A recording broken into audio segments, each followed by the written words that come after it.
Okay, it's my pleasure to welcome you to our session today, Create and Deliver Surprisingly Compelling Software Demonstrations in a Virtual Environment. Before we get started, let's go over a few things to help you view today's webcast.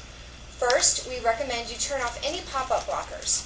We are using streamlined audio and showing a PowerPoint presentation during this webcast. If you have any questions, please send us a message using the question and answer box in the lower right-hand corner of the webcast interface.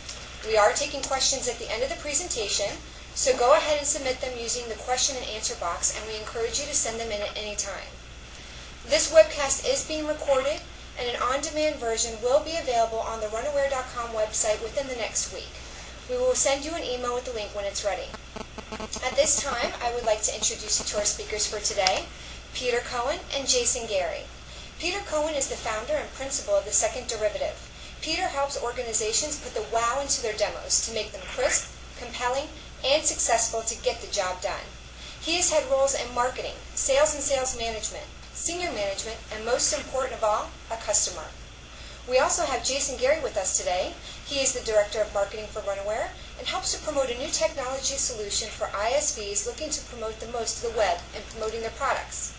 This technology benefits end users by providing immediate access to full version software in their web browser. During today's webcast, Peter will be addressing the challenges of creating compelling demos for your customer, with a specific focus on online software demonstrations. Later in our session, Jason will be walking you through a TestDrive software demo and detailing a Runaware client success story. So without further ado, I give the floor to Peter Cohen. Welcome, Peter. So, hello everyone, and welcome to the webinar. And let's see, we'll pass control the desktop over to my computer. And in a moment, let me ask you the question. See if you can see this. So, if you can all see, hold on, let me do one quick change here. If you can all see my mouse in the upper left-hand corner of my screen and the great demo slide, please type mouse in your Q&A dialog box. If we can see that, then we'll go ahead and start. Perfect. All right, ladies and gentlemen, let's go ahead and get started. Let me start off with,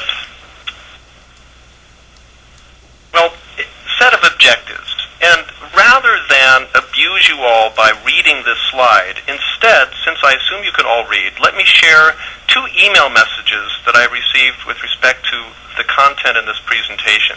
The first email message was from a salesperson, and her message, which was sent to her regional manager and copied me, her message read effectively, "As a result of using the ideas from this course, I've been able to reduce my average sales cycle by 50%. And that was a nice message, but very frankly, a second message that I received was even more compelling as far as I was concerned.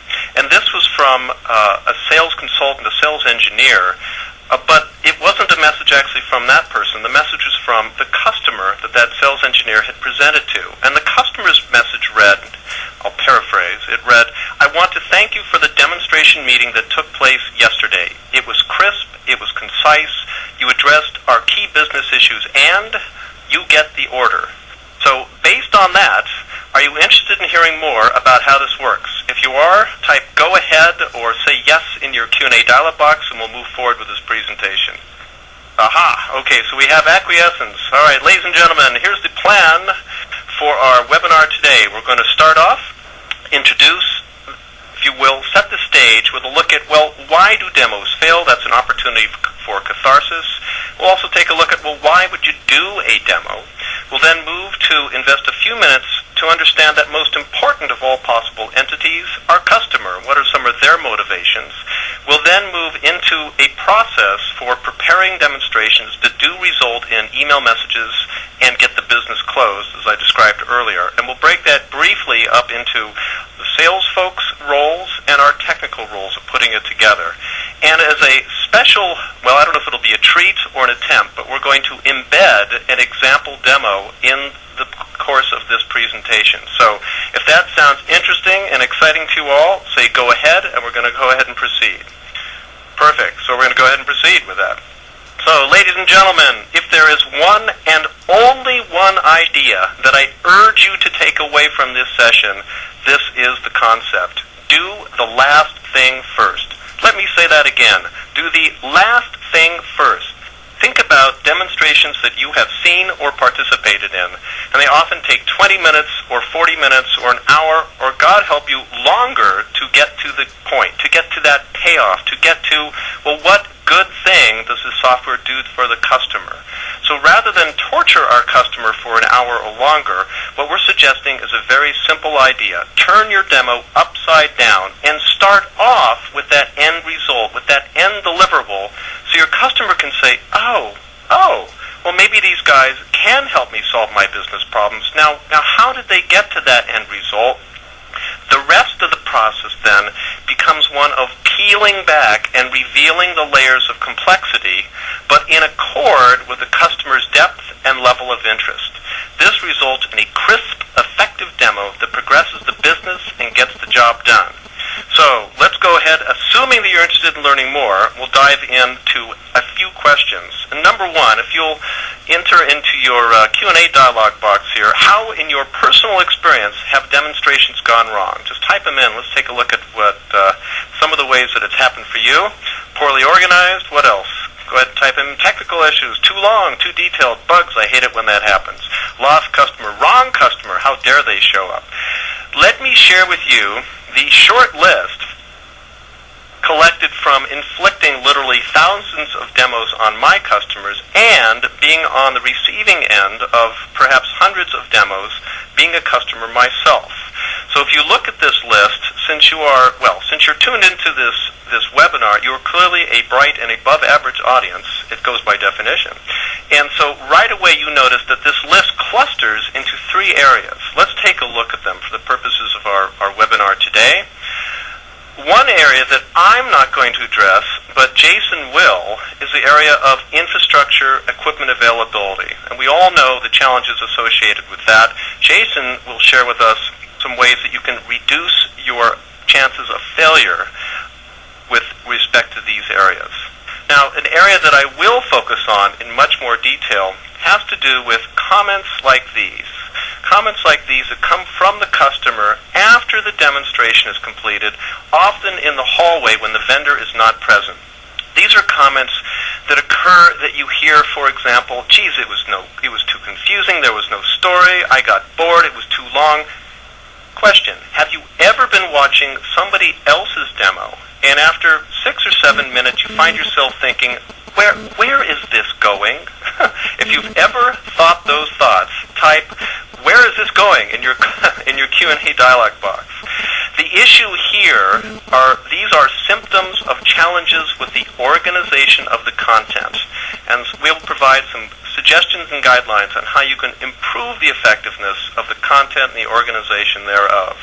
The third area, though, and the area that very simply is the most important, is a failure to adequately know your audience, to gain a sufficient understanding of the needs and the capabilities that they're looking for before you begin a demo. And let me ask rhetorically, how could you possibly begin a demonstration without a reasonable understanding of what the customer needs? So with that in mind, let's go ahead to our next slide and our next concept and ask the question, well, what is the objective of a demo? In other words, why would you do them? And in fact, let me ask you to type into your dialog box, your Q&A box, what are your typical objectives for a demo? Go ahead and type it in. Let's see what people come up with. So, to achieve some form of proof, very good, thank you, Karen, sell software. To teach, interesting. Lon will have to talk about that later. I'm not sure that is what I would call a demo, but it would be if that's your objective. To buy the product, thanks. What I'd like to suggest is that when you offer a demo, you need to be absolutely clear on what your objective is for the demonstration, whether or not it's technical proof, whether or not you're trying to generate a specific vision of a solution with your customer, and what the customer's objective is. If you're clear on those two things, you're going to enjoy a higher rate of success. Let me share with you the opposite approach, which is referred to as the harbor tour. Now, I'd never heard this phrase before. A couple of years ago when I was giving a workshop in Germany, and a woman in the workshop says, it was with respect to informational or educational demos. And I said, what do you think about informational or educational demos? And she says, "You mean the harbor tour." And I said, harbor tour, what do you mean? And she says, "Well, it's like a harbor tour. You take the customer, you put them on the boat, and they can't get off, and you drive them around the harbor for 3 or 4 hours, continually asking them, 'So, have you seen anything you like so far?' What do you all think about harbor tour demos?" If you don't enjoy them or don't appreciate them, well, just keep that to yourselves for now. And let's go ahead and move forward, and let's talk about understanding our customer and a brief look at their perspective, what they're hoping to achieve and they're hoping to gain.